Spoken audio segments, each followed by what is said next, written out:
saya Muklis, Kepala Sekolah SMA Negeri 1 Mantang, memberikan statement tentang guru penggerak Ibu Sulfia Nur Oktaviani.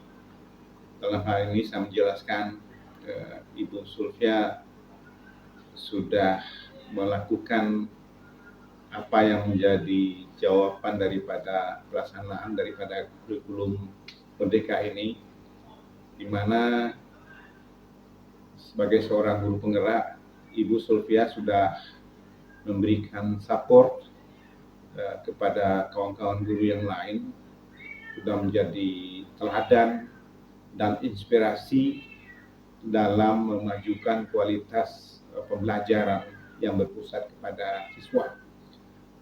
Dalam hal ini, saya meyakini apa yang menjadi kewajiban Ibu Sulfia sebagai seorang guru penggerak sudah terlaksana dengan baik, dan saya berharap ke depan ini bisa lagi dalam upaya untuk meningkatkan kualitas atau mengupgrade pengetahuannya yang mana dapat disumbangkan kepada peningkatan kualitas pendidikan di sekolah ini.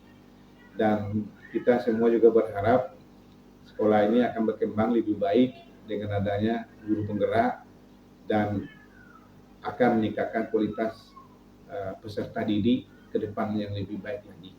Demikian yang bisa saya sampaikan sebagai salah satu gagasan daripada Ki Hajar Dewantara, di mana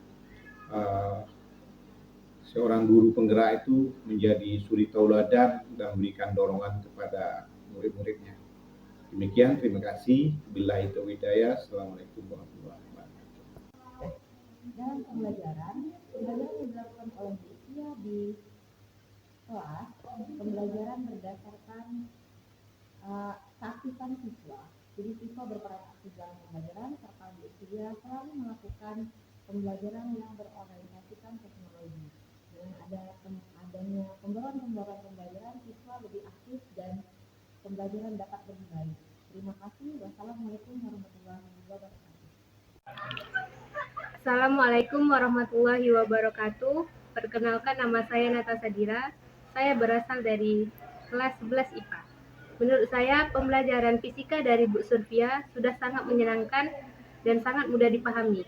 Karena metode pembelajaran dari Bu Fia membuat kami aktif dalam belajar. Dan juga dalam pembelajaran juga diselipkan games menyangkut dengan pembelajaran fisika. Dan itu sangat-sangat menyenangkan dan mudah dipahami. Sekian dari saya. Wabillahi taufiq wal hidayah. Wassalamualaikum warahmatullahi wabarakatuh. Assalamualaikum warahmatullahi wabarakatuh. Perkenalkan, nama saya Safarudin, siswa SMA Negeri 1 Mantang. Saya merasa lega dan bersyukur karena Ibu Sulfia membantu saya menyelesaikan permasalahan ini dengan cara yang positif. Saya belajar bertanggung jawab atas perilaku yang telah saya lakukan. Saya dapat menyelesaikan permasalahan dengan cara yang positif. Dan saya berkomitmen untuk membuat jadwal belajar yang lebih teratur dan mengerjakan tugas-tugas dengan tepat. Terima kasih. Wassalamualaikum warahmatullahi wabarakatuh. Assalamualaikum warahmatullahi wabarakatuh. Perkenalkan, saya Naila, siswa SMA Negeri 1 Mantang. Pertama-tama saya berterima kasih kepada Ibu Sulfia yang telah memberikan pengalaman dan pembelajaran. Pelajaran yang dapat saya ambil adalah menghargai teman dan menghindari bullying. Motivasi saya adalah untuk menjadi individu yang lebih baik.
Saya ucapkan terima kasih banyak karena Bapak Ibu telah mau ikut berpartisipasi bergabung dalam kegiatan kami, yaitu pendapat budaya positif. Baiklah, adalah bersama-sama kita ucapkan kita lanjutkan bersyukur kita atas kehadiran Allah Subhanahu wa Ta'ala yang mana kita diberikan rahmat taufik serta hidayah sehingga pada hari ini kita masih bisa berkumpul di ruangan labor fisika ini dengan berbahagia. Selanjutnya, salawat sayyid salam tetap kita curahkan kepada yang kita yang besar Nabi Muhammad SAW yang mana beliau telah membawa kita dari alam dunia dengan menuju alam yang terang dengan agama yang tidak boleh Islam atau Islam dengan mengucapkan Allahumma sholli ala sayyidina Muhammad wa ala ali sayyidina Muhammad. Baiklah Bapak Ibu yang hadir pada hari ini, selanjutnya akan ada sambutan dari Bapak Kepala Sekolah yang perlu kita dengarkan kepada Bapak Menteri. Kami persilakan.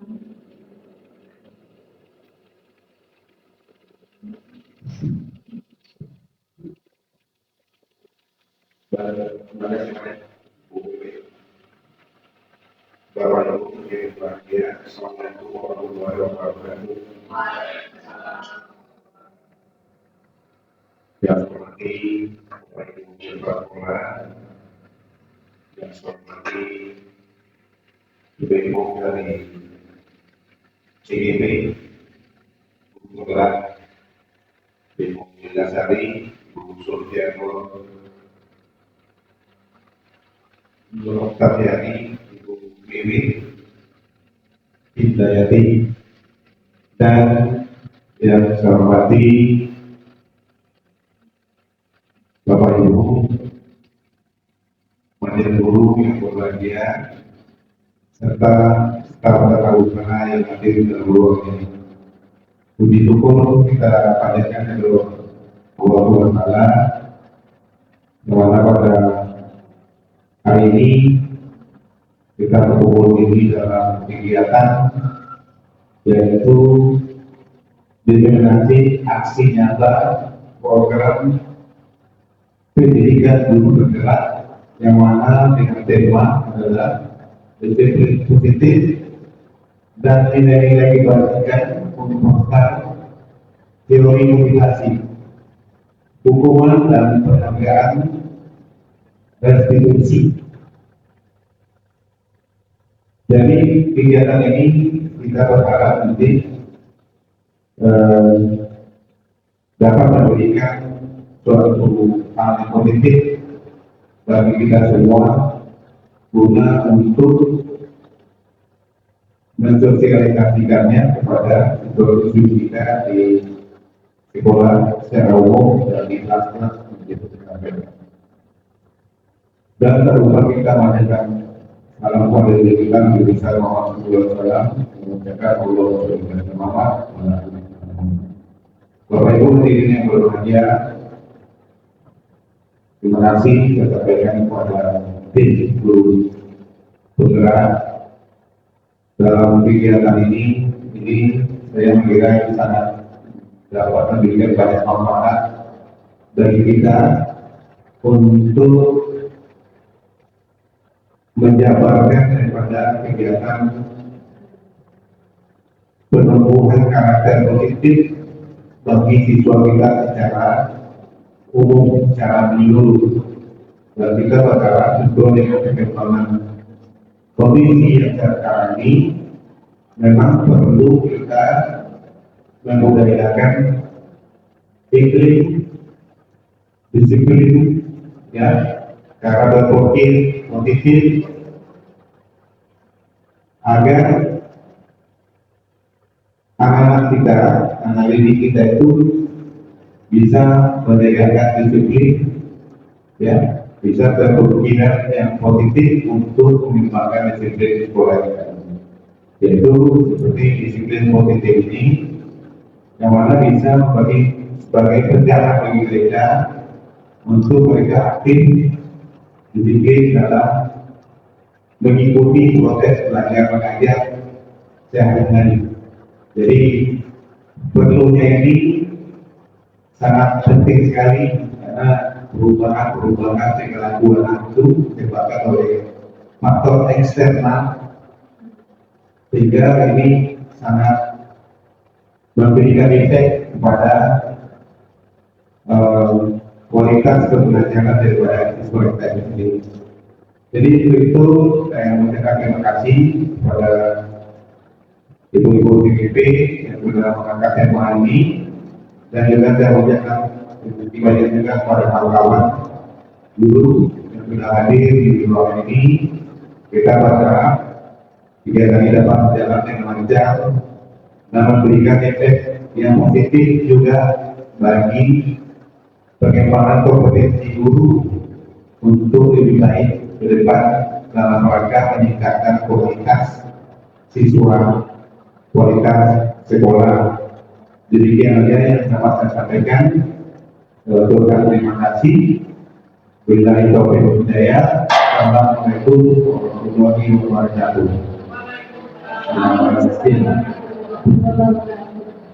Terima kasih Bapak Menteri yang sudah memberikan sebenarnya. Dan selanjutnya untuk kegiatan ini akan disampaikan oleh ibu-ibu CPT dan Bapak Ibu. Yang pertama yang akan menyampaikan ibu yang berorganisasi ini mengenai disiplin positif dan nilai regulasi universal serta teori motivasi hubungan dan penghargaan SPDC. Kepada ibu yang berorganisasi ini, silakan.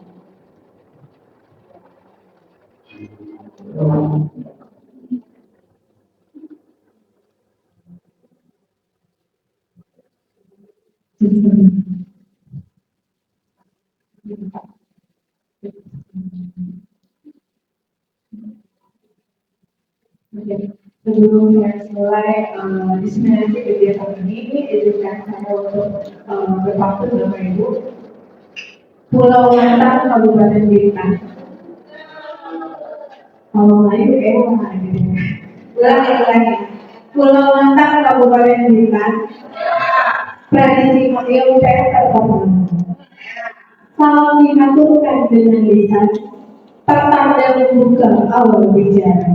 Assalamualaikum warahmatullahi wabarakatuh. Lagi, naik pokok hingga ke mantap, pergi memancing ikan terdiri. Kepada anggota Nobel yang sudah datang, semoga berbahagia di dunia takdir.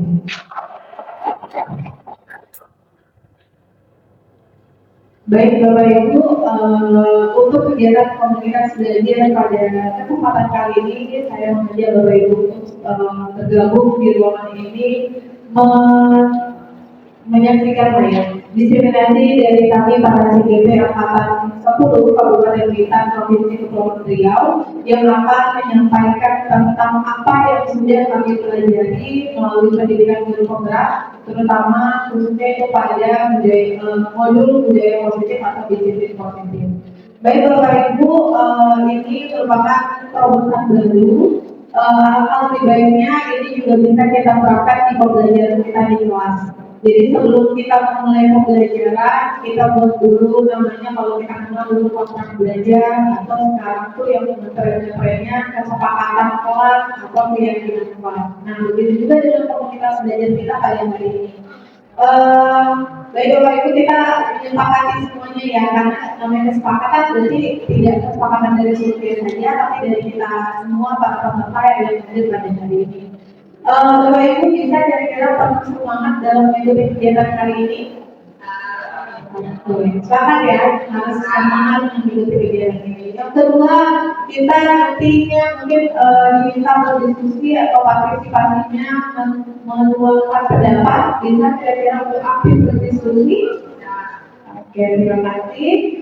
Hadir seutuhnya, ya maksudnya hadir seutuhnya berarti jiwa dan raga semuanya di sini gitu ya. Mudah-mudahan izin ketika ingin keluar ruangan atau ingin bertanya, Ini biar ada di apa namanya sifat saling menghargai di antara satu kita sama lain. Baik, hargai waktu bersama kita kurang lebih 1 jam ke depan. Jadi kesepakatan kita di komunitas belajar sepakat Bapak Ibu? Alhamdulillah, terima kasih. Baik, sebelum saya menyampaikan apa yang sudah kami dapatkan dari pendidikan guru penggerak tentang budaya positif, kami ingin menyampaikan dulu tujuan dari diseminasi ini. Yang pertama, kami ingin menjelaskan makna kontrol dari paparan teori kontrol Dr. William Glasser, miskonsepsi yang terjadi di kehidupan sehari-hari dan perubahan paradigma stimulus respon kepada teori kontrol. Yang kedua, menjelaskan makna disiplin positif dan kaitannya dengan teori kontrol dengan 3 motivasi perilaku manusia.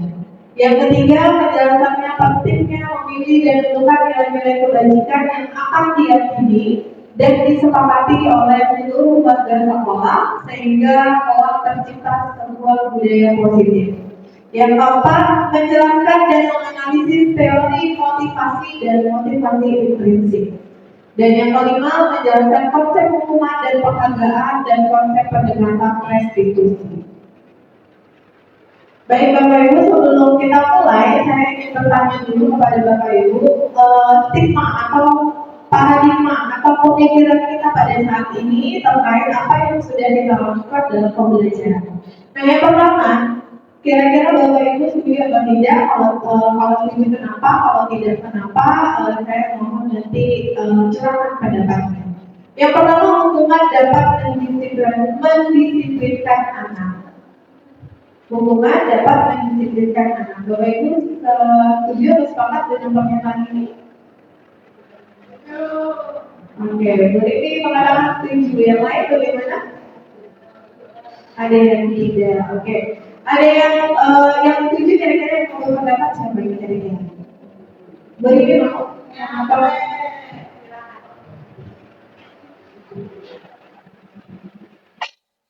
Bagi hukuman dapat mendisiplinkan anak ya. Jangan hukuman mungkin anak harus didisiplin contohnya kalau mereka telah belajar dalam sekolah kita hukumnya dengan berdisiplinkan SBT gitu kan. Nah mungkin besok-besok mereka tidak akan terlalu banyak sekolah. Terima kasih lagi ya. Oke, terima kasih Bu pendapatnya. Selanjutnya yang tadi mengatakan 3. Siapa yang mengatakan 3? Tidak, oke, silakan Bu Desi. Karena kalau iya harus ada alasan, tidak bisa diangkat.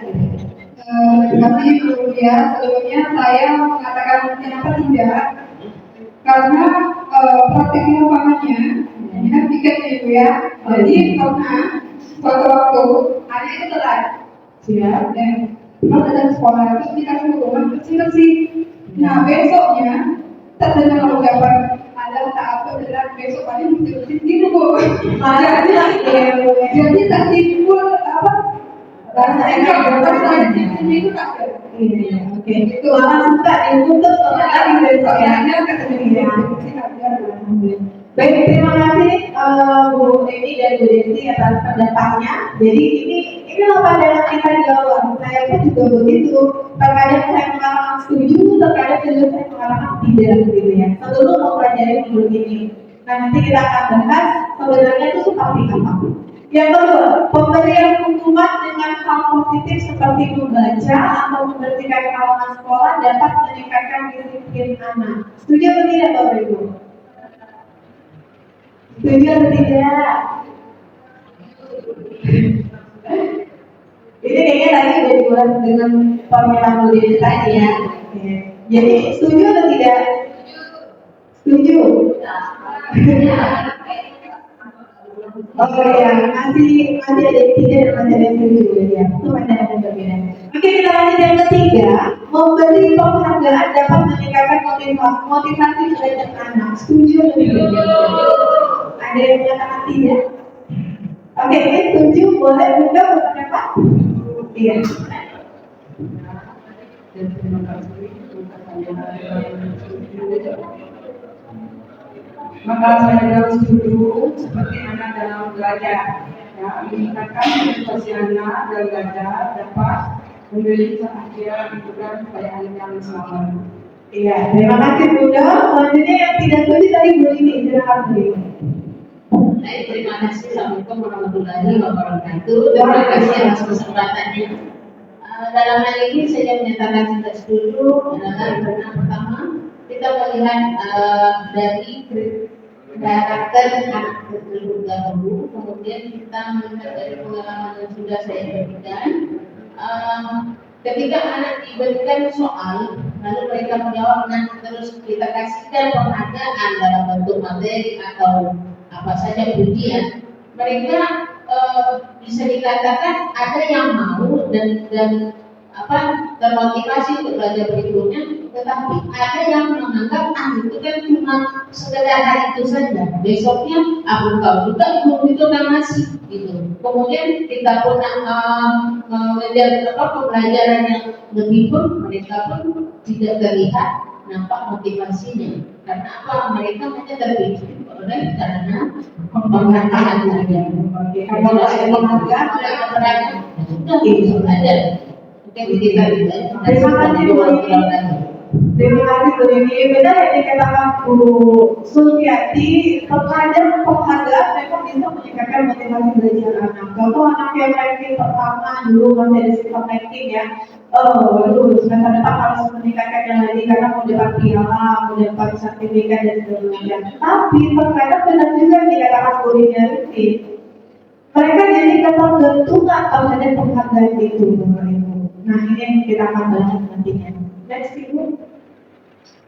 Oke, sebelum kita lanjut, kita harus tahu dulu ada yang namanya perubahan paradigma terkait teori kontrol atau teori pilihan. Nah, ini nama kerennya itu ilusi kontrol. Ada 4, yaitu ilusi guru mengontrol murid. Yang kedua, ilusi bahwa kritik dan membuat orang merasa bersalah dapat menguatkan karakter. Yang ketiga, ilusi bahwa semua penguatan positif itu efektif dan bermanfaat, serta ilusi bahwa orang dewasa memiliki hak untuk memaksa. Ini paradigma kita yang kita alami sebagai guru. Oke, apakah ini benar? Ini kita bahas satu-satu. Yang pertama, guru mengontrol murid. Hati-hati ketika kita menjadi guru seorang di posisi kontrol gitu ya. Ternyata ini tidak benar. Murid memiliki pilihan untuk mengikuti atau menolak arahan guru. Jadi kita tuh bukan pemegang kontrolnya murid, Bapak Ibu. Murid punya pilihannya masing-masing untuk mengatakan iya atau tidak kepada Bapak Ibu, kepada kita sebagai seorang guru. Jadi kita bukan pemegang kuasa kontrol murid kita. Terus yang kedua, penguatan positif selalu efektif. Ini belum tentu Bapak Ibu, belum tentu semuanya itu selalu efektif. Ternyata penguatan positif itu bisa jadi bentuk kontrol yang ditolak murid. Nah, seperti apa nanti akan kita lihat contohnya. Kemudian yang ketiga, kritik dan rasa bersalah membangun karakter. Ini juga tidak benar. Ternyata kritik dan rasa bersalah justru melemahkan karakter guru. Oke, misalnya untuk beberapa murid dia, guru ini kritik saya, berarti saya nggak boleh kita motivasi dia, tapi tidak untuk semua murid. Ternyata bisa menjadikan lemah karakter murid kita itu setelah kita kritik atau setelah kamu itu salah, nah kamu itu ini, nah kamu begini. Ternyata itu membuat karakter anak kita lemah. Ada cara yang lebih efektif daripada kita membuat anak kita merasa bersalah. Kemudian yang keempat, orang dewasa berhak memaksa. Orang dewasa itu berarti kita guru gitu. Kita tidak punya hak untuk memaksa murid kita. Justru kita yang menghamba pada murid. Kita yang harus mengerti dan memahami murid kita. Ini tidak benar, karena memaksa itu ternyata tidak efektif dan justru membangun hubungan permusuhan. Mungkin Bapak Ibu pernah merasakan ada murid yang tidak suka lah sama yang begini gitu, makanya murid itu suka memaksa, suka ini, suka itu, gitu. Itu fakta di lapangan gitu ya. Mudah-mudahan ya kita sebagai guru titip memahami hal-hal seperti ini. Baik, lanjut. Nah ini kita mencoba perlahan merubah yang awalnya dari stimulus respon menjadi teori kontrol. Teori kontrol nanti lebih lanjut dibahas oleh Bu Mimik ya. kira-kira itu kita nanti posisi kontrol yang mana yang efektif sebagai seorang guru, apakah nanti penggunaan salah dan yang lainnya. Oke, yang pertama, kalau di stimulus respon itu realitanya kebutuhan kita sama, tapi sebenarnya kebutuhan kita berbeda-beda. Kebutuhan murid kita berbeda-beda. Jelaskan murid kita aja beda-beda ya, seperti Bu Adi itu kebutuhan kita beda-beda. Jadi tergantung posisi kontrolnya seperti apa. Kemudian ada yang setiap orang melihat hal yang sama di gambarnya berbeda di teori kontrol. Kemudian kita mencoba mengubah orang agar berpandangan sama dengan kita. Kita tidak bisa memaksa orang selalu berpandangan sama. Ya. Beda orang ya beda pendapat gitu. Bagaimana cara yang kita untuk bisa mengontrol perbedaan pendapat tersebut. Kemudian perilaku buruk dilihat sebagai suatu kesalahan. Ini stimulus respon. Sedangkan di teori kontrol, semua perilaku itu pasti memiliki tujuan. Contohnya, anak murid kita melakukan kesalahan. Pasti mereka punya dasar kenapa mereka melakukan kesalahan. Misal mereka kesalahannya terlambat. Bisa yang iseng memang membuat kesalahan, mau cari-cari perhatian, itu adalah kebutuhan mereka. Mereka ingin diperhatikan, ya saya semua buat kesalahan. Itu salah satu kebutuhan murid kita. Jadi kita harus paham dulu, murid kita itu punya kebutuhan apa sehingga mereka membuat sesuatu hal yang tidak sesuai dengan nilai-nilai kebaikan yang kita yakini. Next lagi, ini kan nah ini kita kembali ke disiplin. Semua sekarang semenjak kita meyakini bahwa sekolah memiliki nilai mutu pendidikan itu dinilai dari rapor pendidikan. Nah itu di rapor pendidikan sudah tertuang apa saja yang kita perlu perbaiki oleh satuan pendidikan. Manajemen kelas, disiplin positif, inilah yang nanti salah satu indikatornya ada di materi ini. Kemarin kalau nggak salah kita di rapor pendidikan 2023 SMA Satu Matang ada 2 item kemarin pilihan kita ya. Yang pertama itu keteraturan suasana kelas, yang kedua disiplin positif. Cuma kita sepakat kemarin di komunitas belajar untuk memilih memperbaiki terlebih dahulu keteraturan suasana kelas. Yang mudah-mudahan mungkin semester depan kita memperbaiki disiplin positif. Nah jadi ini ada timbal baliknya dengan rapor pendidikan kita. Disiplin itu Bapak Ibu, pasti kita mengartikannya itu seperti patuh, taat. Benar? Iya. Apa sih disiplin itu? Taat. Apa sih disiplin itu? Patuh. Pasti gitu ya. Namun ternyata menurut bahasa Latinnya disiplin itu bukan patuh atau taat atau hormat, tidak. Disiplin itu adalah belajar. Disiplin diri membuat murid menggali potensinya menuju sebuah tujuan berdasarkan apa yang dia hargai. Jadi anak itu punya motif kenapa dia disiplin atau kenapa dia melakukan kesalahan, dia punya motif dan kebutuhannya dia sendiri. Kita harus tahu itu. Disiplin positif merupakan pendekatan berfokus pada membangun hubungan positif dengan murid, membantu mereka memahami dan mengembangkan nilai-nilai kebajikan, atau di sini motivasi dari dalam diri murid itu sendiri yang internal, di mana nilai-nilai kebajikan ini menjadi dasar bagi murid kita untuk berperilaku positif dan bertanggung jawab. Next, Bu. Nah, nilai-nilai kebajikan ini seperti apa sih yang kita yakini di kurikulum kita, di satuan pendidikan kita atau sekolah kita? Ternyata nilai-nilai kebajikan ini itu banyak berbeda. Mungkin yang Bapak Ibu tahu hormat, patuh, empati, tanggung jawab, itu adalah salah satu contoh dari nilai-nilai kebajikan. Apa lagi kira-kira nilai kebajikan Bu Ani? Selain tadi yang sudah disebutkan hormat, empati, tanggung jawab, benar, sopan santun, mandiri. Nah itu sebenarnya semua nilai-nilai kebaikan itu kita udah pahami gitu. Namun di kurikulum merdeka kita sudah dibungkus gitu ya, sudah diatur sedemikian rupa dalam profil pelajar Pancasila yang memuat 6 dimensi, yaitu beriman, bertakwa kepada Tuhan Yang Maha Esa dan berakhlak mulia. Kemudian yang kedua, diri, bernalar kritis, berkebinekaan global, bergotong royong dan kreatif. Nah, sopan santun masuk di mana? Drama mulia. Itu salah satunya drama mulia kan. Jadi sebenarnya semua nilai-nilai kebajikan itu ada. Cuma di kurikulum kita itu dijemput dalam bentuk profil belajar Pancasila. Nah, ini yang tadi saya sampaikan. Ada pemikiran-pemikiran lain selain profil belajar Pancasila. Misalnya kayak IBO, Pre-Managers Program, PDP, ada nilai-nilai toleransi, rasa hormat, integritas, dan yang lainnya. 9 pilar karakter, ada juga Tuhan, kemandirian, dan banyak lagi nilai-nilai kebajikan yang kita bisa ikuti atau kita bisa contohkan dalam studi pelajaran kita sebagai seorang guru.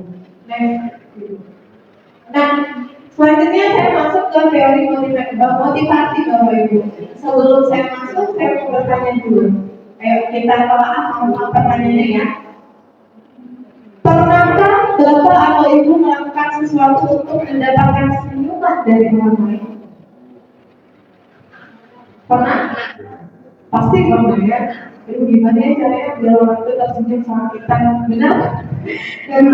Dan coba baik, gak pernah maksudnya mencoba baik ke orang gitu ya.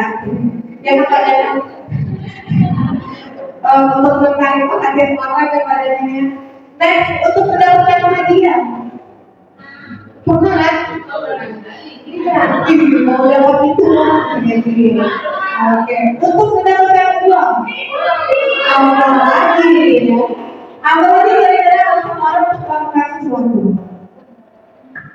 Misalnya, kalau gue datang ke sekolah atau kalau gue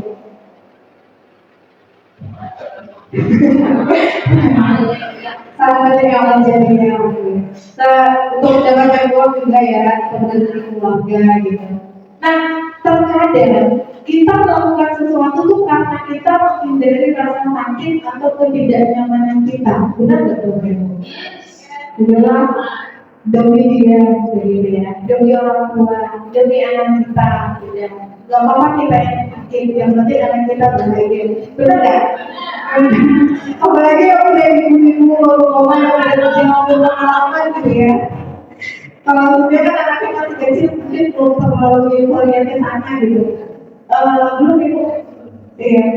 Nah, terkadang kita juga melakukan sesuatu tuh untuk mendapatkan apa yang kita mau, gitu jelas, ya.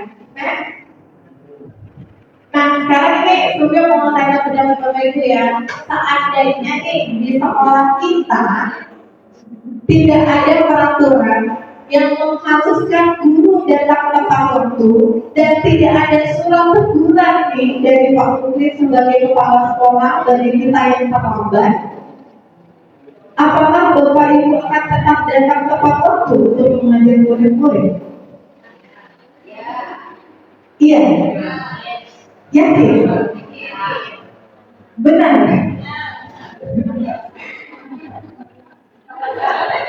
Iya. Yakin? Ini juga ada hukuman, gak ditegur, kenapa kalau kita aja lah datang gak kayak gitu ya? Kayak gitu. Oke, kita mau bersuara dulu. Itu udah tanggung jawab kita sebenarnya.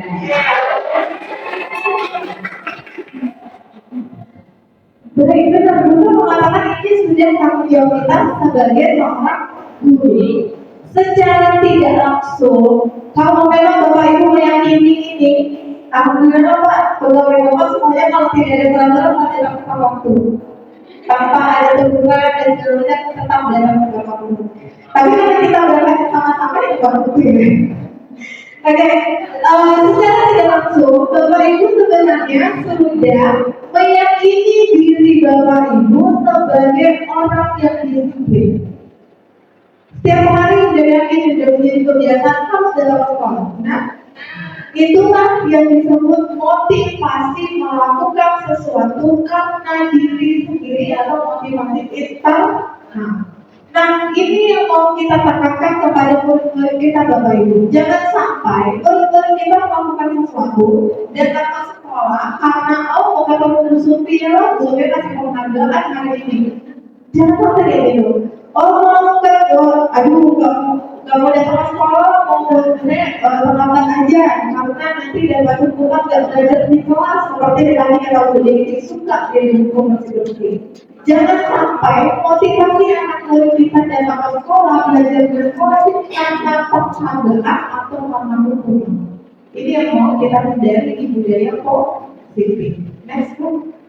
Nah ini tadi udah membedakan untuk menghindari hukuman, mendapatkan imbalan atau penghargaan itu motivasi dari eksternal, dari luar, dari lingkungan. Nah yang perlu kita tekankan adalah bagaimana anak itu untuk melakukan sesuatu di sekolah karena motivasi dirinya sendiri, internal. Seperti yang tadi kata Bunda, sudah menjadi tanggung jawab untuk datang tepat waktu ke sekolah.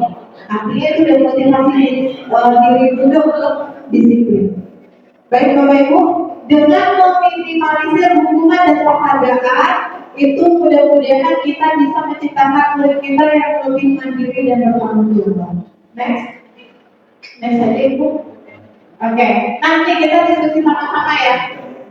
Ini nanti mungkin perlu pertimbangan bagi Bapak Ibu guru tiket. Jadi lantasnya bagusnya dikasih hukuman atau dikasih konsekuensi ya, konsekuensi yang setimpalnya seperti apa gitu ya. Oke, yang pertama nih, mencatat 100 kali di dalam buku kalimat, saya tidak akan menambah lagi karena terlambat ke sekolah. Ini salah satu bentuk hukuman atau konsekuensi. Hukuman. Oke, lari mengelilingi lapangan basket 2 kali karena terlambat hadir sekolah. Hukuman. Murid diminta untuk push up 15 kali karena tidak menggunakan masker di sekolah. Jadi pertanyaannya berlaku pada masa pandemi kemarin ya. Menggantikan kertas tugas teman yang pernah dicoret-coret. Ya benar, konsekuensi. Dia harus mengganti apa yang sudah dia lakukan. Membersihkan tumpahan air di meja tulis karena tersenggol pada saat belajar. Murid disuruh untuk mengenakan sepatu seharian. Ini tidak mengenakan sepatu seharian karena dia tidak menggunakan sepatu seharian. Iya, ini bisa jadi malu buat dia seharian cek gitu ya, nyengket. Lari mengelilingi lapangan basket 2 kali karena terlambat 10 menit untuk belajar yoga.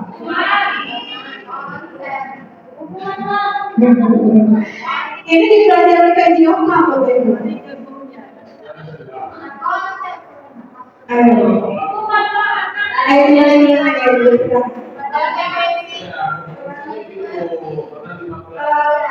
Dari olahraga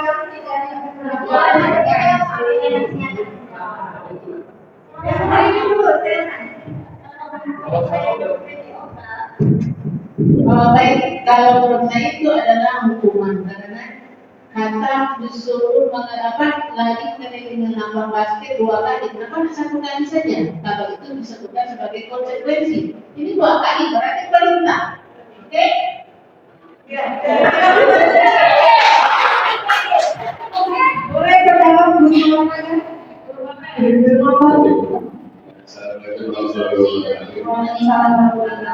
Mengenai dari lapangan karena terlambat di dalam PPK, berhubungan saya dalam PPK, saya akan memberi perjanjian dalam kelas tersebut mengenai keterlambatan datang siswa. Jika terlambat, misalkan 10 menit atau 15 menit, dengan alasan yang tidak bisa saya terima, ada konsekuensinya yang sudah kami sepakati, misalkan nanti gak usah buat, di perlu boleh. Ya, everything disepakati ya. Ini disepakati. Jadi yang terakhir itu menurut saya itu adalah konsekuensi dari manfaat bermanfaat. Iya.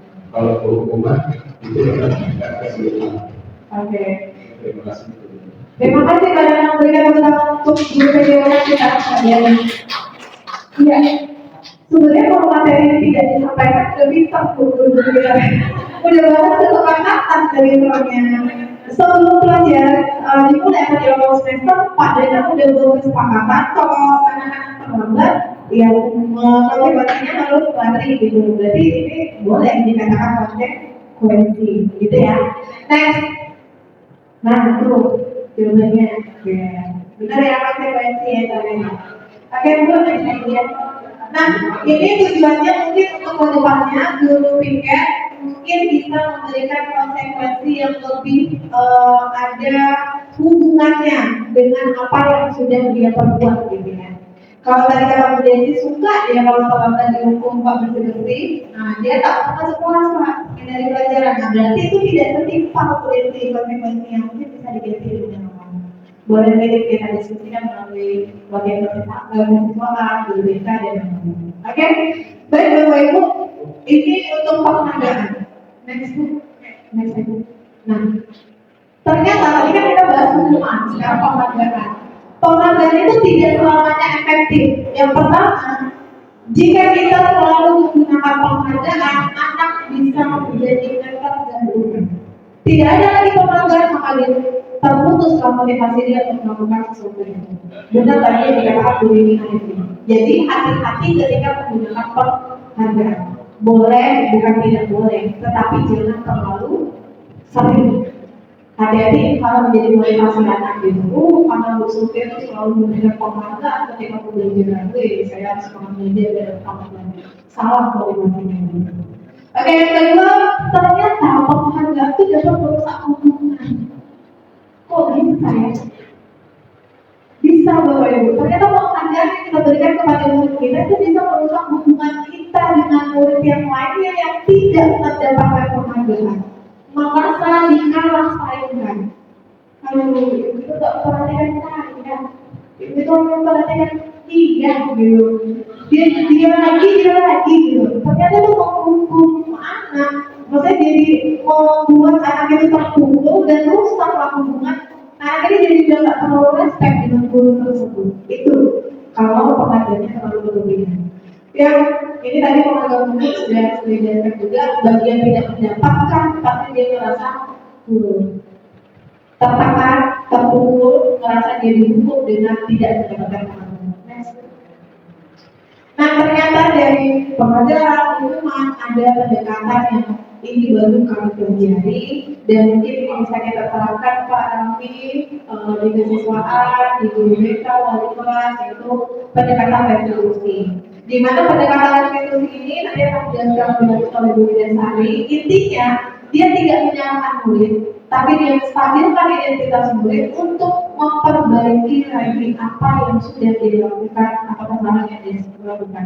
Artinya anak tidak akan merasa dia dihukum, anak tidak akan merasa dia berbuat salah. Maksudnya dia berbuat salah, tapi maksudnya tidak merasa disalahkan sama guru dan tidak merasa intimidasi dengan berbeda, diintimidasi gitu. Next aja Bu. Nah, jadi ini kesimpulannya dibandingkan kita memberikan hukuman dan penghargaan, restitusi melakukan pendekatan yang lebih membangun dan berfokus pada pemulihan. Next. Oke, Bapak Ibu, sebelum saya lanjutkan ke narasumber yang lain, untuk PGP yang lain, mungkin ini ada refleksi yang nanti akan saya tanyakan di akhir pertemuan pokok ini. Next, Ibu. Nah, ini targetan saya Bapak Ibu sebagai CGP, mungkin juga kita ya Bapak Ibu, Ibu Wiwi dan Bu Widasari, izin Pak Kepala Sekolah. Semester depan kita sepertinya perlu melalui fasilitas wali kelas untuk membuat keyakinan kelas. Jadi nanti wali kelas bersama murid-murid di kelas untuk membuat keyakinan kelas yang disepakati dan ini ditempel di kelas masing-masing. Karena kita di SMA satu mantap belum menerapkan, gitu ya. Jadi ini targetan kami para CGP untuk menerapkan menerapkan salah satu pendapat budaya positif yaitu keyakinan kelas. Mungkin akan dilanjutkan nanti di program berikutnya bagaimana tahapan-tahapannya, cara membuatnya dan sampai ke proses penerapan. Next. Nah, ini yang tadinya yang sudah sampaikan tadi sesuai dengan indikator pendidikan ya. Jadi targetan kita adalah membuat keyakinan kelas di awal ajaran baru di bulan Juli nanti. Next dulu. Oke.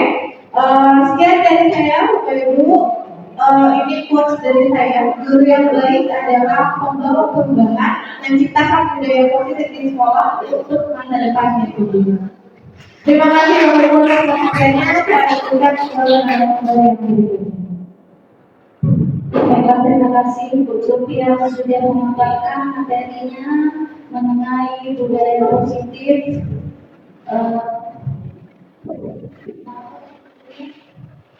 Ya, Bu Sofia tadi tentang nilai positif dan nilai-nilai kebajikan universal dan teori motivasi hubungan dan penghargaan seperti itu.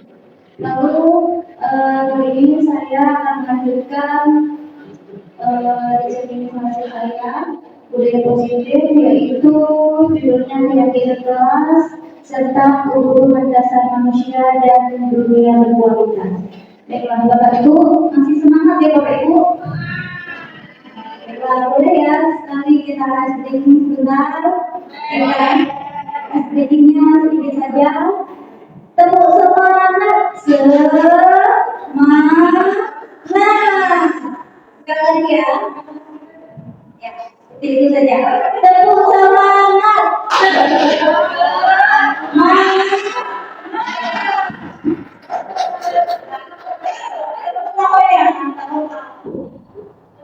baiklah Bapak Ibu,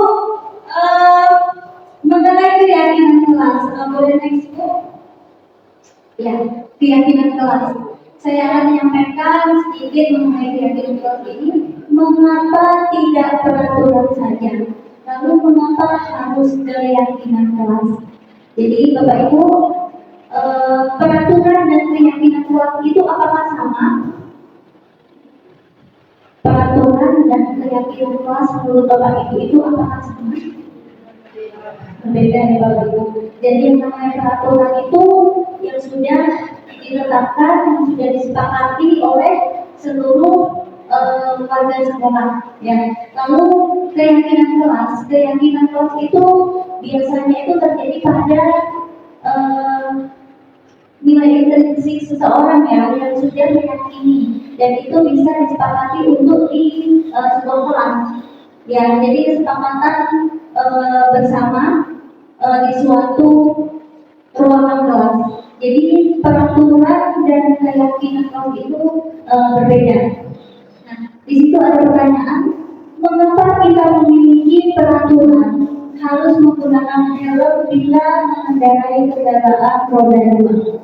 Nah, itu namanya peraturan ya. Namun bisa berubah menjadi keyakinan. Kenapa? Dengan itu kan sudah peraturan ya, menggunakan helm bila mengendarai kendaraan roda 2 itu sudah merupakan peraturan. Namun kita bisa meyakini bahwa kalau kita tidak menggunakan helm, pasti keselamatan kita itu akan terancam. Jadi itu bisa menjadi sebuah keyakinan untuk diri kita sendiri. Nah, selanjutnya, mengapa kita memiliki peraturan 3M? Menggunakan masker, mencuci tangan, dan menjaga jarak 1,5 meter. Nah, itu juga merupakan sebuah peraturan yang sudah ditetapkan ya. Biasanya itu dari dinas kesehatan ya, yang sudah ditetapkan peraturan seperti itu. Namun itu akan menjadi keyakinan pada diri kita sendiri. Jika kita tidak menggunakan masker, tidak mencuci tangan, tidak menjaga jarak, itu akan mengancam kesehatan kita. Nah, itu akan berubah menjadi keyakinan untuk diri kita sendiri. Lalu, mengapa kita memiliki peraturan harus datang tepat waktu pada saat mengikuti pelatihan? Sama, ya, sama seperti itu ya Bapak Ibu. Nah, untuk mendukung motivasi intrinsik, itu kembali ke nilai-nilai atau keyakinan lebih menggerakkan seseorang dibandingkan mengikuti serangkaian peraturan. Jadi menggerakkan. Jadi dari peraturan itu kita akan tergerak bahwa kita ini meyakini. Nah, jadi dari peraturan berubah ke keyakinan. Baik, next Bu. Nah, di situ ada dari budaya positif ya. Dari budaya positif itu bisa menjadi lingkungan yang positif. Dari budaya positif yang kita terapkan, kebaikan-kebaikan positif yang kita terapkan itu akan membuat kita menjadi suatu lingkungan yang positif. Lalu akan dari lingkungan positif itu akan menjadi keyakinan kelas. Lalu berpusat ke peraturan kelas. Next Bu. Nah, Di situ ada dua kategori ya Bapak Ibu. Yang mana yang merupakan keyakinan kelas?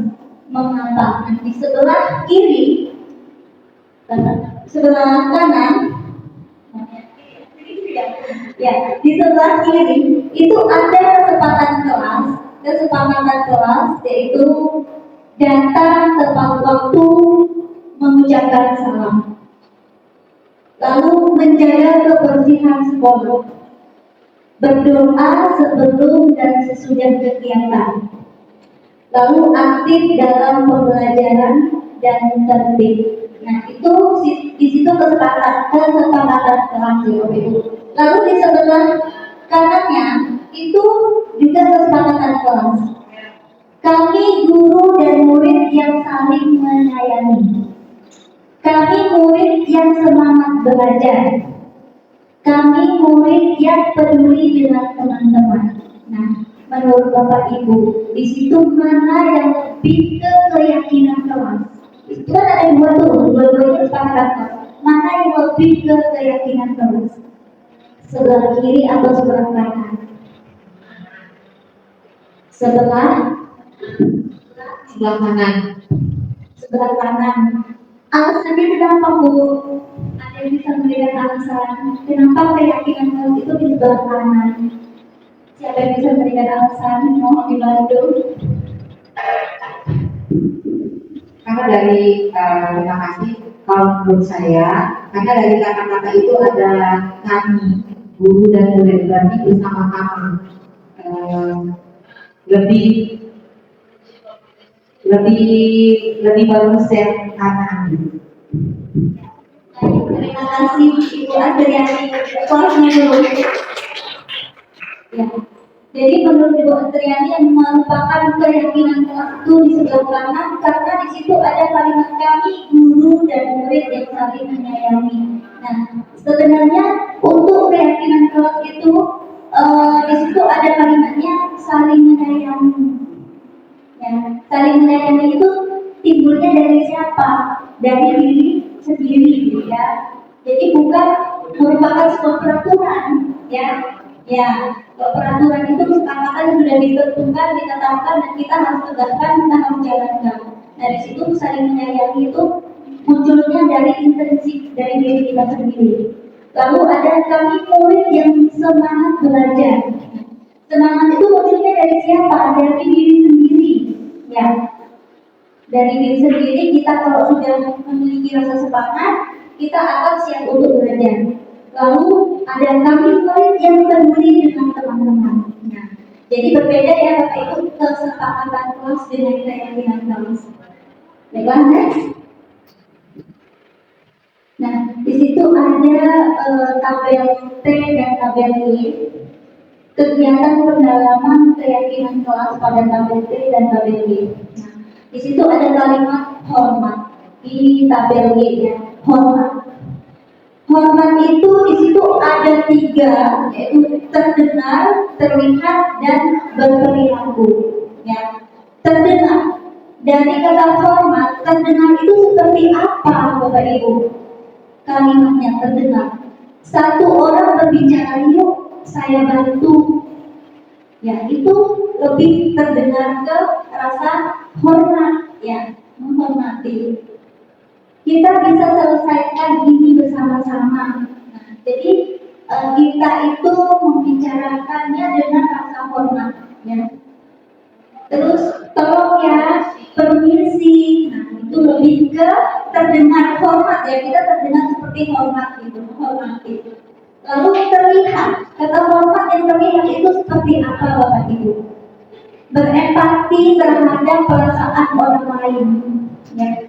Kita berempati, jadi itu akan lebih terlihat, lebih menghormati. Kita berempati kepada orang lain berarti kita menghormati orang lain, ya. Terus memegang barang milik orang lain hanya dengan izinnya. Nah, kita itu menghormati orang lain. Kalau tidak ada izinnya kita tidak menghormati orang lain. Itu akan dilihat seperti hormat kita, ya. Lalu mendengarkan dengan sesama. Terus senantiasa berbuat baik, berbagi, itu sudah terlihat kita seperti hormat, ya Bapak Ibu. Lalu berperilaku seperti apa? Orang yang hormat itu berperilaku seperti apa? Tersenyum ramah, ya, tersenyum ramah, lalu memberikan salam, hormat juga berjabat tangan. Nah, itu akan terlihat lebih hormat, ya Bapak Ibu. Itu pada tabel Y. Nah, sekarang pada tabel T, hormat itu seperti apa ya? Di sebelah kanan ada tampak seperti dan tidak tampak seperti. Tampak seperti itu nyatanya tepat waktu. Jadi masih dalam kata hormat ya, kita datang tepat waktu ya. Tampak seperti. Lalu tidak tampak sepertinya seperti apa? Sering hadir terlambat, berarti tidak menghormati. Ya, nah seperti itu. Menyapa teman dan guru setiap hari itu sudah menghormati. Tak acuh kepada teman dan guru itu tidak tampak seperti menghormati. Tak acuh, ya. Lalu di situ ada bekerja, tabel T-nya ada bekerja. Bekerja itu tampak seperti apa? Tekun bekerja dan menyimak guru, menyerahkan tugas tepat waktu, itu akan tampak hormat dan menunjukkan dengan pekerjaannya. Lalu tidak tampak sepertinya seperti apa? Ya, tidak mendengarkan guru dan acuh tak acuh. Tugasnya tidak diberikan. Ya, seperti itu Bapak Ibu. Next. Nah, di situ ada tabel peraturan dan keyakinan kelas. Nah, peraturannya seperti apa di situ? Selalu kembalikan buku ke tempatnya. Keyakinan kelasnya apa? Nah, bertanggung jawab itu sudah merupakan keyakinan kelas. Nah, jadi peraturan dan keyakinan kelas itu tadi berbeda ya Bapak Ibu. Selalu kembalikan buku ke tempatnya merupakan tanggung jawab. Yang nomor 2, dilarang mengganggu orang lain. Keyakinan kelasnya apa? Menghormati. Ya, jadi menghormati itu bentuknya dari diri kita juga. Itu merupakan keyakinan kelas. Lalu hadir di sekolah 15 menit sebelum pembelajaran dimulai, itu peraturan. Keyakinan kelasnya seperti apa? Ya, menghormati juga ya. Dilarang melakukan kekerasan, saling menyayangi, bergantian atau menunggu giliran. Keyakinan kelasnya bergantian. Banyak sih keyakinan kelas itu yang muncul dari diri kita sendiri. Menggunakan masker tadi, keselamatan, keyakinan kelasnya. Jadi kita yakin kalau kita menggunakan masker ya itu akan mencegah dari dari virus. Jadi keyakinan kelas dan peraturan itu memang berbeda. Baiklah, next book. Nah, lalu ada kebutuhan dasar manusia dan dirinya berkualitas. Ya, saya akan jelaskan sedikit ya Bapak Ibu. Nah, kebutuhan dasar manusia menurut Dr. William Glasser dalam Choice Theory. Nah, di sini ada contoh ya Bapak Ibu, contoh.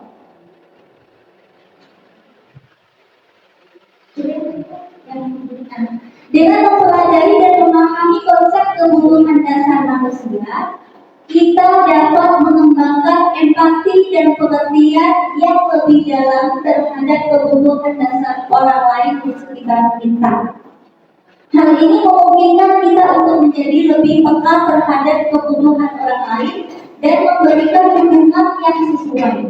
Nah, dengan pemahaman ini kita dapat berkontribusi pada menciptakan lingkungan yang inklusif dan saling mendukung, di mana setiap individu diperlakukan dengan hormat dan diberikan kesempatan untuk berkembang secara maksimal sesuai dengan kebutuhan dan potensinya.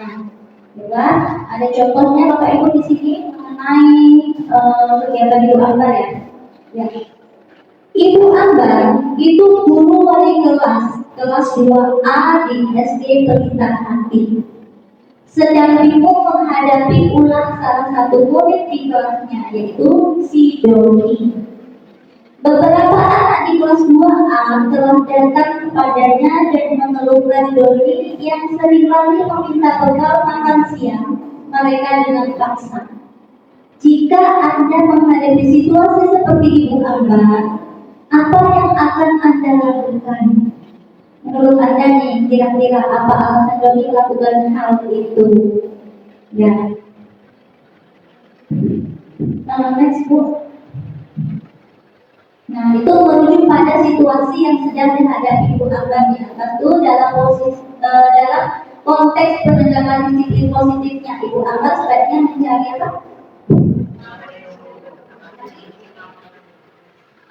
Mencari tahu dulu ya alasan Doni melakukan tindakan tersebut agar mengetahui kebutuhan mana yang sedang bisa dipenuhi oleh si Doni. Ya.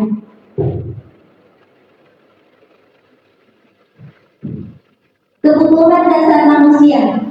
Itu kebutuhan dasar manusia itu yaitu ada rasa kasih sayang dan rasa diterima, ada penguasaan, ada bertahan hidup, ada kesenangan, ada kebebasan. Jadi ada 5 kebutuhan dasar manusia. Jadi kalau Doni tadi kebutuhannya dia memaksa temannya untuk memenuhi hidupnya, berarti dia kebutuhan dasarnya apa? Bertahan hidup. Ya, jadi bertahan hidup. Nah, kalau dia memaksa kawannya dengan dia bangga kalau dia itu jagoan, kawannya takut dengan dia, itu jadi kebutuhan hidupnya itu menjadi apa dia? Penguasaan, ya. Seperti itu ya. Jadi kebutuhan hidup itu berbeda-beda tergantung kita yang menjalankan dengan baik. Ada itu.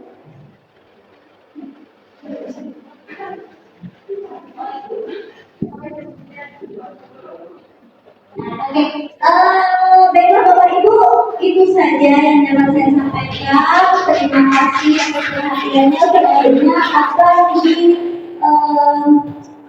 dilanjutkan dengan Ibu Linda Sari. Kepada Ibu Linda Sari dipersilakan. Terima kasih, Putri.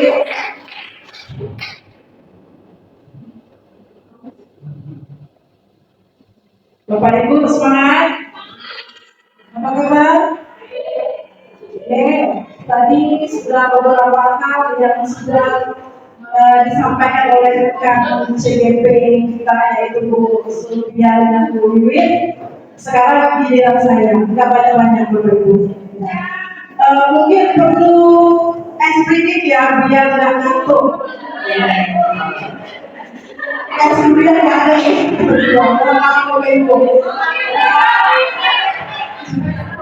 Bapak Ibu, kita Marina menari di atas menara. Marina menari di atas menara. Nanti Bapak Ibu dengarkan instruksi saya ya. Saya maju nanti konsentrasi kan ini. Oke, ayo berdiri semua, berdiri.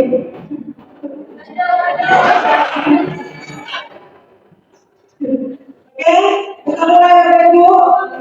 Marina menari di atas menara, menara di atas menara, menari Marina. Oke, sekali lagi. Oke, Marina menari di atas menara, menara, menara, menari, menari Marina, Marina menari di atas menara. Oke. Terima kasih Bapak Ibu. Maklum sudah siang, jadi saya pasti merasakan ya rasa lelah, ngantuk. Tapi saya di sini berterima kasih karena Bapak Ibu sudah mensupport kami untuk hadir bersama-sama di sini. Tadi sudah disampaikan beberapa hal oleh rekan kita CGP yaitu Bu Surya dengan Bu Wibir. Sekarang giliran saya yaitu tentang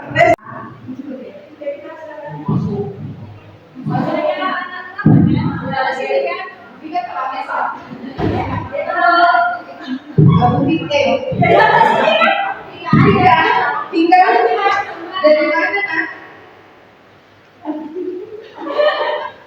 Jam berapa ini nak? Kenapa ketawa dan lucu? Kenapa nak? Ya terlambatnya kenapa? Dari mana? Tapi dari kami katanya sekarang biar lah.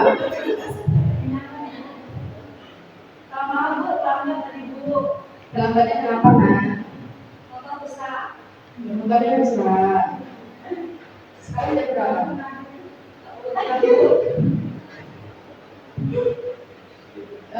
Motornya sebelumnya memang sudah besar. Enggak Bu, mau ke tengah jalan Bu. Ke tengah jalan. Terus diperbaiki, tapi dorong sampai sekolah. Iya. Kasihan ya, Bapak Ibu.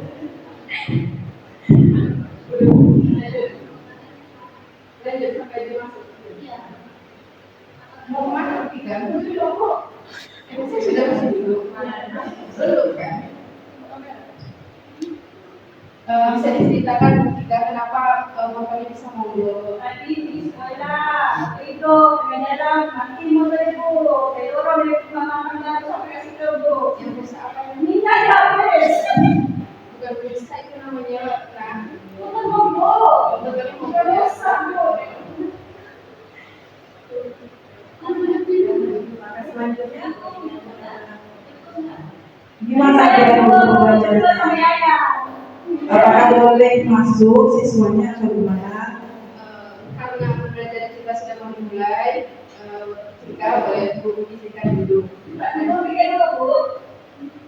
Lapor dulu nanti lanjut tetap belajar karena setahu saya Bu, menghukum siswa yang terlambat itu tidak boleh di saat kita berpelajaran gitu. Jadi Bu ya nanti setelah itu masuk ke kelas ya.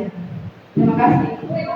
Kasih tepuk tangan buat rekan kita dalam praktekan. Terima kasih ya Bapak Ibu. Jadi gimana perasaan Bu Pika menjadi siswa? Gimana perasaannya Bu Pika? Bu Dwi, gimana perasaannya Ibu Guru ketika menghadapi siswa yang terlambat datang?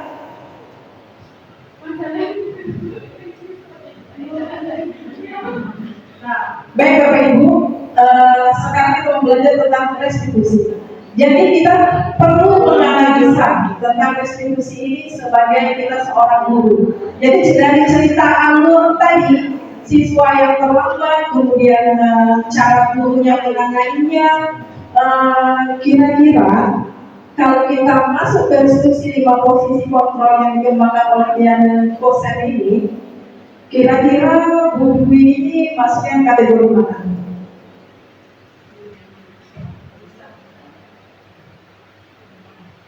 Teman Bu. Ayo coba yang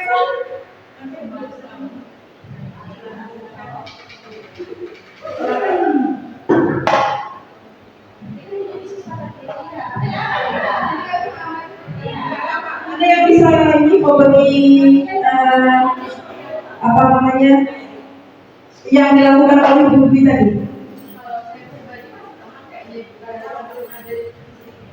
Ya, kalau saya pribadi Bu yang saya merasa yang saya lakukan tadi saya masih di poin 3 teman ya Bu, karena belum ada penghukuman membuat siswa dari merasa bersalah kalau dia terlambat, terus pemantau ya, itu juga belum kayaknya Bu, kayaknya masih di poin 3 kalau saya ya Bu. Poin 3. Oke, ada lagi yang lain? Ada lagi yang lain?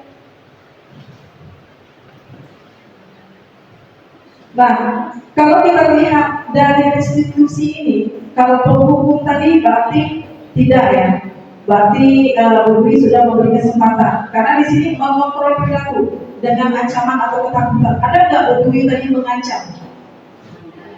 Tidak ada.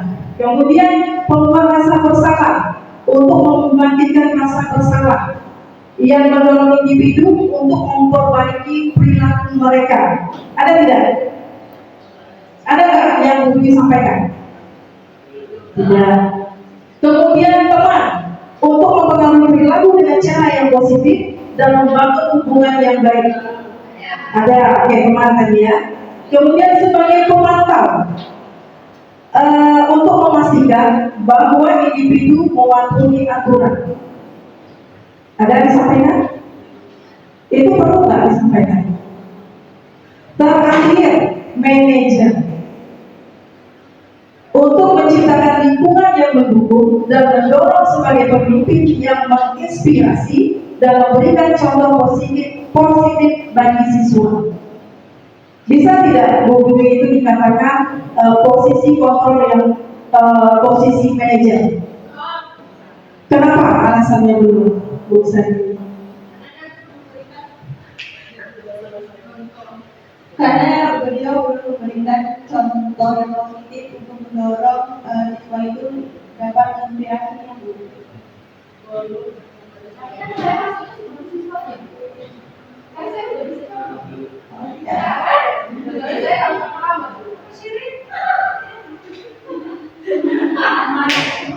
Hukumannya Bu, bagi itu Bu, hukuman yang positif itu perlu diterapkan Bu.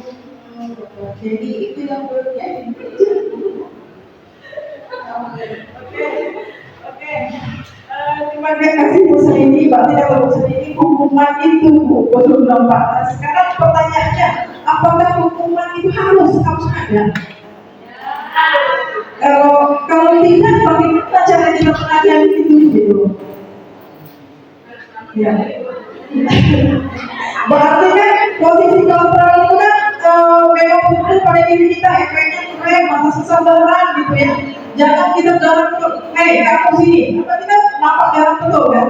Nah itu kita nggak boleh. Tadi nilai positif dari Bu Dwi, dia memanggil nama.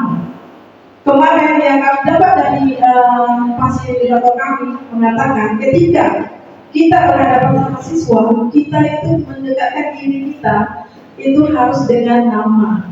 Kamu, kakak abang itu kamu, maksudnya tuh harus nama. Jadi biar dekat, gitu, rasa kedekatan kita dengan siswa. Jadi Bu Dwi nilai positifnya sudah nampak, dia memanggil Rapika, kenapa kamu bisa Rapika, kenapa bisa datang terlambat, gitu kan? Tentu Rapika mempunyai alasan. Nah, jadi rata-rata kita tahu kontrol kita itu kita tahu, tetapi karena kebiasaan kita sehari-hari yang kita lalui, yang kita temui, sehingga kita lupa mengenai semuanya. Nah, jadi kami juga mendapat ilmu luar biasa, ilmu dari pelatihan guru penggerak ini. Semoga kita sama-sama bisa menerapkan. Salah satunya adalah kesabaran kita, karena kan kita berpihak pada murid ya Bapak Ibu. Tujuan kita satu kan kita mengajak perubahan pada murid kita, untuk lebih ke hal yang dominan itu yang bernilai positif. Contoh yang disampaikan oleh Bu Bibi tadi itu tentang keyakinan dan juga peraturan kelas. Karena kita selalu melupakan ketika kita melaksanakan pembelajaran. Kita mulai belajar, tetapi pernah nggak kita menanyakan apa perasaan siswa kita hari ini? Karena langsung mana tugas gitu kan? Kita lupa mereka. Nah, perasaan itu perlu kita tanya sama siswa kita. Kemudian kita sampaikan keyakinan kita apa yang kita inginkan hari ini sehingga tercapai dengan tujuan pembelajaran kita. Jadi memang betul materi esensial saja yang bisa kita bawakan gitu. Jangan semua kita habiskan baca satu buku mencapai tujuan pembelajaran itu. Tetapi kita kembalikan ke siswa kita juga. Ya, mungkin nanti pembelajaran berdiferensiasi ya akan disampaikan tahap selanjutnya nanti.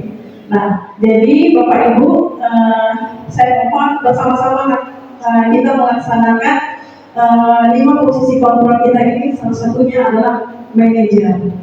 Ya Bapak Ibu, yang penting kita selalu memberi kesempatan kepada anak didik kita untuk berfokus padahal salah satunya itu adalah pembelajaran itu tetap berjalan dengan baik. Jangan ketika kita emosi membuat anak kita tidak masuk ke kelas. Jangan masuk kelas. Kamu sudah terlalu berapa menit? Ya, kita berilah kesempatan itu kepada anak kita. Dengan cara apa? Nah, nanti masuk ke segitiga restitusi. Nah, itu dulu. Nah, ini ya Bapak Ibu, pernyataan kita sering saya kecewa sekali dengan kamu. Nah, itu membuat rasa bersalah. Kemudian kamu tidak pernah benar melakukannya, berarti kamu menghukum, tidak memberi kesempatan kepada siswa tersebut. Ayo melakukan dengan ibu atau bapak itu, berarti kan teman nih, ngajak teman lebih keakraban gitu kan. Kemudian sebagai pemantau, apakah kamu mau mendapatkan stiker atau penghargaan pada hari ini? Berarti itu adalah pemantau. Kemudian dengan manajer, bagaimana kamu bisa menyelesaikan masalah ini? Berarti kan kita kembali ke siswa tersebut untuk mereka itu memberi argumentasi untuk menyelesaikan permasalahan hari ini. Bu, saya terlambat tadi karena kata Pikiradasi mengatakan minyak habis gitu kan. Nah, terus seperti ini. Berarti kan dia masih ada niat untuk pergi ke sekolah. Kita terima dulu penjelasan dari anak tersebut. Tak usah kita langsung kita hukum. Jadi mungkin selama ini kita salah, mungkin bisa bersama-sama kita memperbaiki keadaan itu. Kemudian ayat dari sama ya, berhubung kamu gimana Bu Dwi? Bu Dwi merasa sudah melakukan segitiga diskusi ini dengan baik. Yang mana Bu Dwi?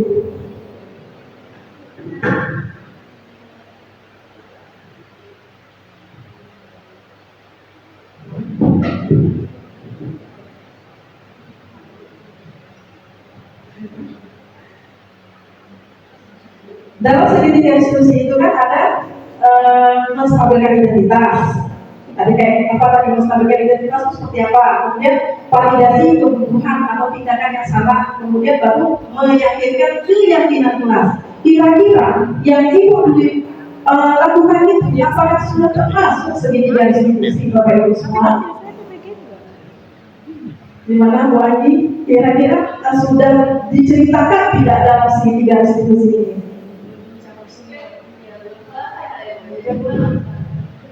Terima kasih. Maaf ya Bu Dewi. Begitu juga ya. Tapi mungkin karena belum selesai menyelesaikan pengalaman siswa tadi, jadi ya mungkin belum nyambung semua. Tapi yang jelas kayaknya tadi udah ada tuh yang kamu tentu punya alasan mengapa melakukan itu, terus ya tanya dia asal respon. Kalau lain mungkin nanti kalau skenario bisa lebih panjang mungkin bisa lebih lengkap ya Bu. Terima kasih. Terima kasih Bu Andi atas tanggapan dari pertanyaan saya. Ada lagi yang lain? Bu Lady Arifin? Kategori validasi kebutuhan seperti apa? Kemudian stabilitas ini seperti apa maksudnya? Kemudian menanyakan keyakinan.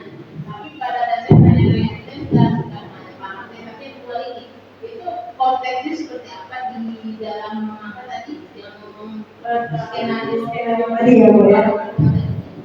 Oke, terima kasih Bu atas pertanyaan yang belum Ibu jelaskan, belum Ibu mengerti dari skenario yang dibuat kita tadi. Oke, mungkin kurang panjang ya. Tetapi alur dari segitiga diskusi kita kan salah satu tadi kan menstabilkan identitas. Bu Dwi tadi dia pernah dia memanggil siswa tersebut. Kemudian dia menanyakan kenapa kamu terlambat. Ada nggak Bu Dwi mengatakan, ayo nak, ayo Pika ikut saya, ikut ke ruang saya. Ibu tidak memanggil kamu ya nak. Dari keterlambatan kamu ini, ada nggak yang mereka begitu? Tidak. Ya, nah ini adalah segitiga diskusi. Tadi kan saya pikirkan bagaimana cara Ibu ini melaksanakan diskusi kita ya. Jadi bagian nih, ayo kita ikut Ibu. Ibu tidak akan memarahi kamu. Mari bersama-sama kita menyelesaikan permasalahan ini. Nah, gitu. Ya. Kemudian langsung validasi dan kebutuhan. Baru bertanya kepada anak tersebut. Rabika, kenapa kamu bisa terlambat? Langsung diceritakannya. Mungkin Dwi bisa memberi penguatan. Ibu bangga sama kamu, Rabika. Kamu sudah berusaha jujur kepada ibu.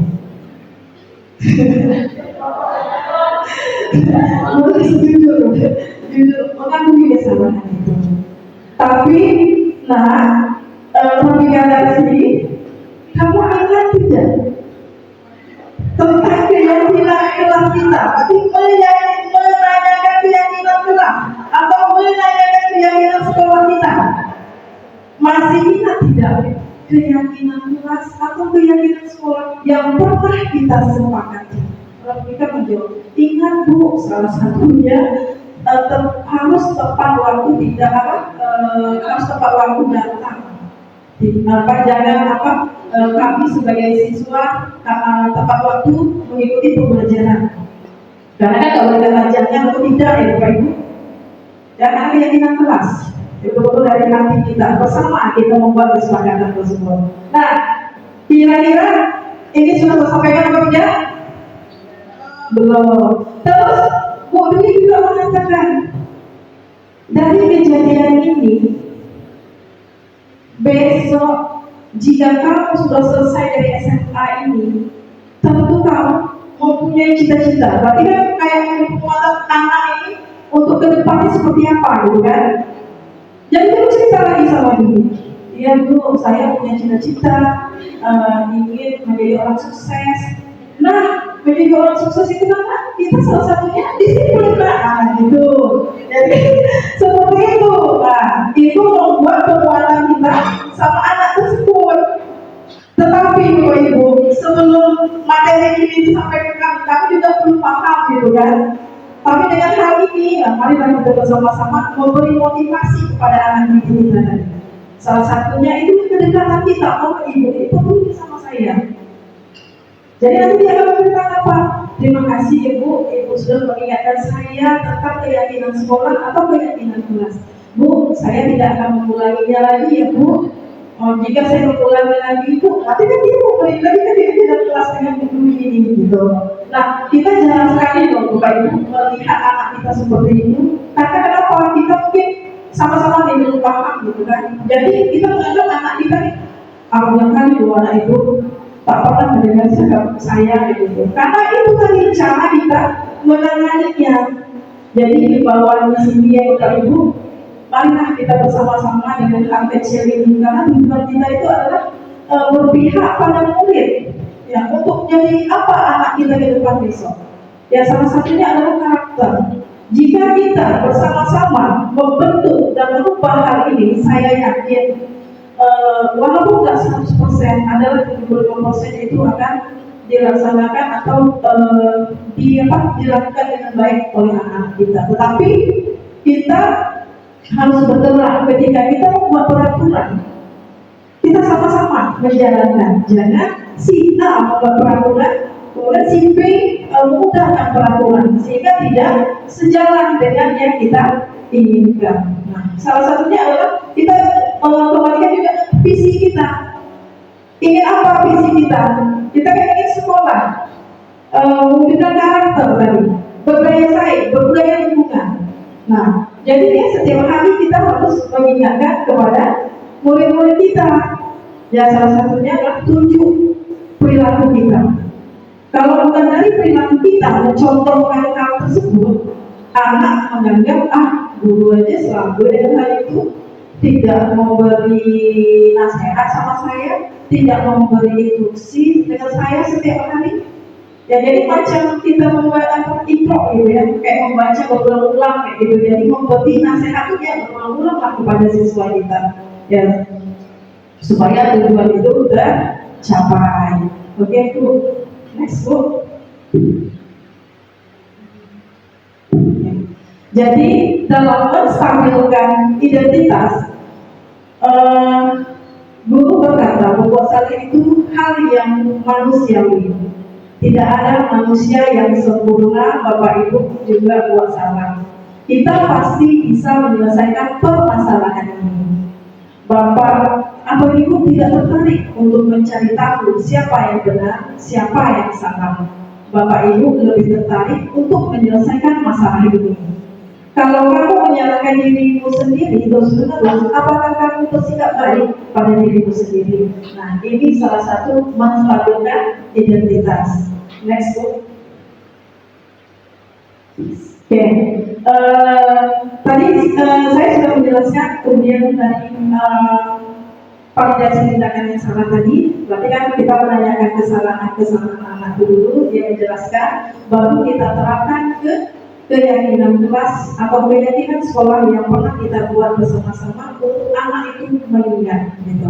Jadi mungkin itu saja Bapak Ibu, materi saya tidak banyak karena tadi sudah dijelaskan oleh rekan 2 CGP dari nilai-nilai kebajikan yang tentang penghargaan, kemudian keyakinan kelas, dan saya posisi segitiga restitusi sudah saya jelaskan. Jadi ini merupakan refleksi terakhir ya Bapak Ibu. Setelah mempelajari ini, saya akan menjadi guru yang seperti apakah dalam restitusi, posisi formal dan segitiga restitusi ini. Ini refleksi saya. Mungkin itu saja Bapak Ibu, terlebih kurang dari penyampaian saya. Coach saya hari ini, rubahlah diri kita dulu, barulah kita bisa mengajak perubahan itu. Itu buat saya. Semoga kita bisa bersama-sama menjalani budaya positif ini untuk sekolah tercinta kita. Walaupun di pulau, saya tidak menginginkan kita selalu dibanding-bandingkan dengan sekolah kota. Karena saya inginkan anak pulau itu harus maju, harus mempunyai identitas yang luar biasa yang akan digunakan untuk masa depan nanti. Dan saya akhiri, Assalamualaikum warahmatullahi wabarakatuh.